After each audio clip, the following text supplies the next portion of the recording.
You are fired because you're not Dutch. You cannot get this job because you have no degrees.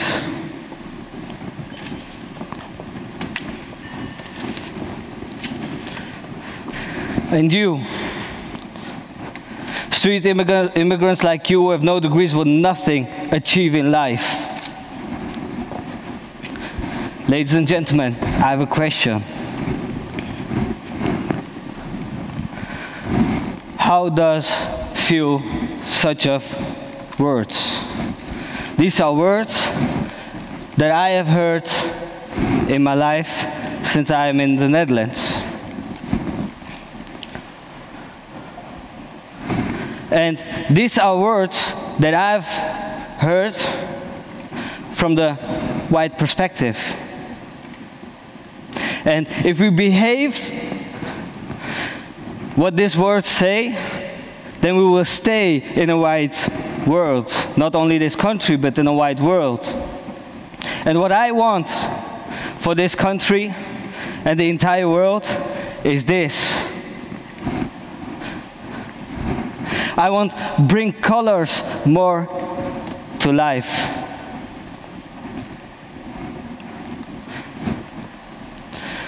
So what you heard is labeling. I'm going to talk about labeling and what is wrong with labeling. That's the question what we all have here in Netherlands, and I think not only in Netherlands but around the world.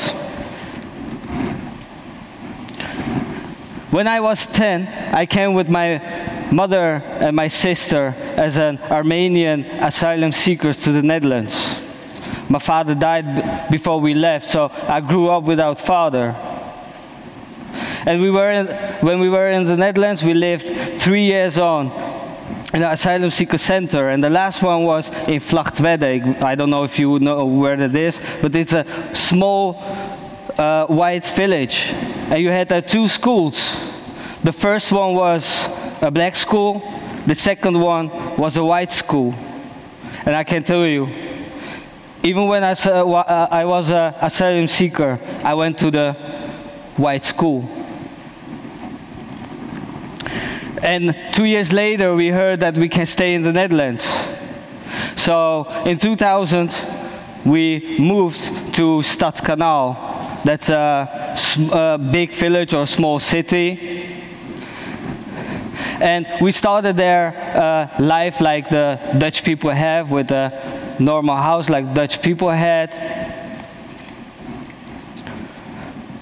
But the thing is, in the story that I've told you, is I've been labeled like this, without colors. When I was living in an asylum seeker center, people told me, I thought I was pathetic because people told me I was pathetic. The Dutch people who were helping us, they told us we are pathetic because we are living with my mother, sister and I in one small room, 3 by 4 meters. That was our living room, sleeping room, diner room, everything. But they had a whole house for themselves. We didn't. They had a job and they had money. We didn't. They had expensive clothes on. We didn't. I had second-hand clothes on. And when we moved to Stadskanaal, to start a life like the Dutch people have. In the beginning, on my school, there came 15 white guys because they heard about me. They came to the school because they wanted to fight me, and they did. I was 13, and they were between 17 and 30 years old. They called themselves neo-Nazis. It was popular at that time there. And they had their fight, me on my own. After the fight, I had to surgery my nose 2 times to can breathe again.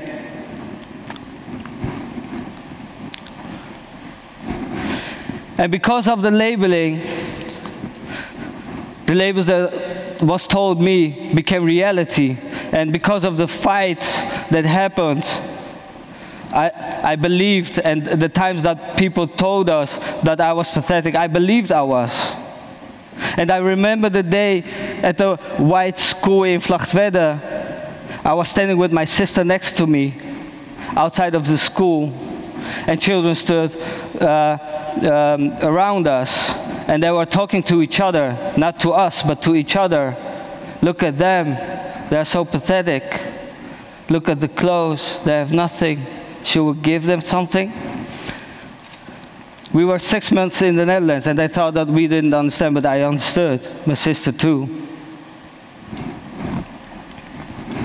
And because of the labels, and because of the fight, because my teachers were standing like this, watch the fight happening, and nobody grabbed the phones to call police or somebody else to come to help.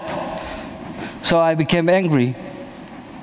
Angry at my teachers, my school, white people, Dutch people.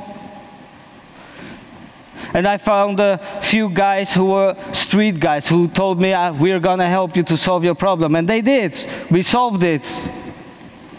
We had another fight and we won. Then started a street war of 3 years. And I became a criminal.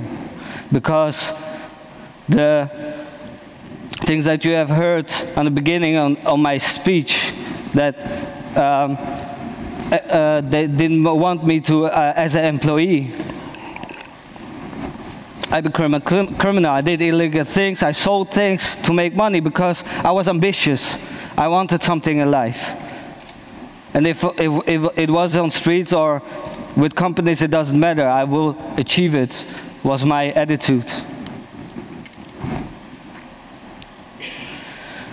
So the question is, what is wrong with labeling? What is labeling? And the most people think that labeling is labeling somebody else. But what we are forgotten is that labeling started with labeling ourselves. Because remember the Dutch people who said, I was pathetic, they could say that because they thought they was not. Because they knew they had a house, money, expensive clothes, and we didn't. So they labeled themselves as not pathetic.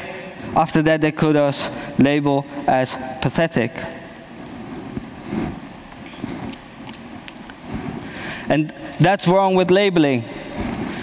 And I know a lot of people in the Netherlands and somewhere else in the world are saying we have to be colorblind.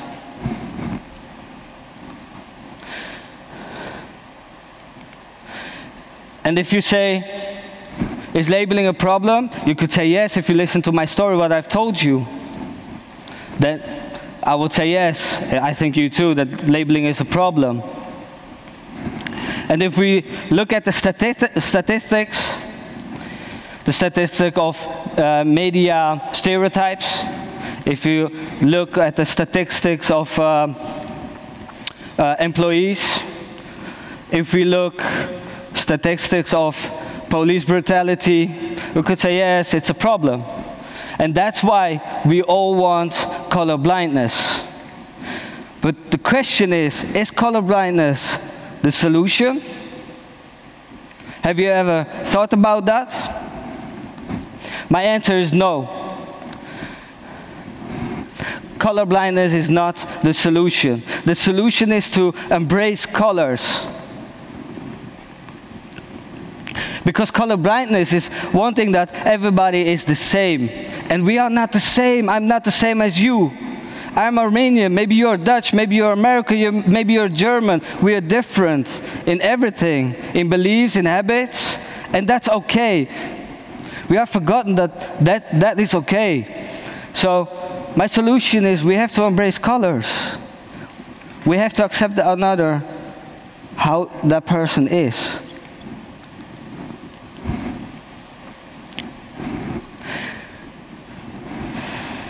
It's not only about having the same rights, it's about having the same rights to be different.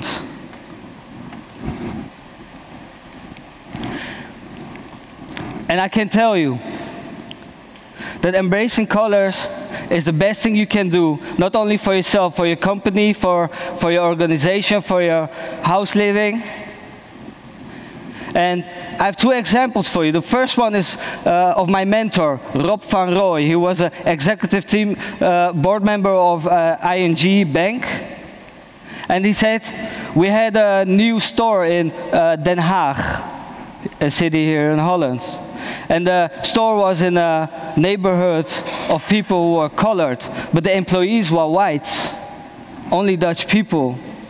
And the customers and the employees didn't understand each other, so it went too many times wrong, and they lost clients. So what he did, he went there and he said, we need more colored employees, and he did. And guess what? The problem was solved. Not only the problem was solved, the business was going better. And the second is my solution. Because in 2012 I started a website, voorbeeldallochtoon.nl. And my website is embracing colors. We are showing that colors are beautiful. And I cannot do this alone, not with my website, and my mentor can do this alone. You all have to do this, no matter where you are, sitting here or watching this on YouTube around the world. Embracing colors not only for your company, not only for your organization, not only for your country, but most of all, for the future of our children. Thank you.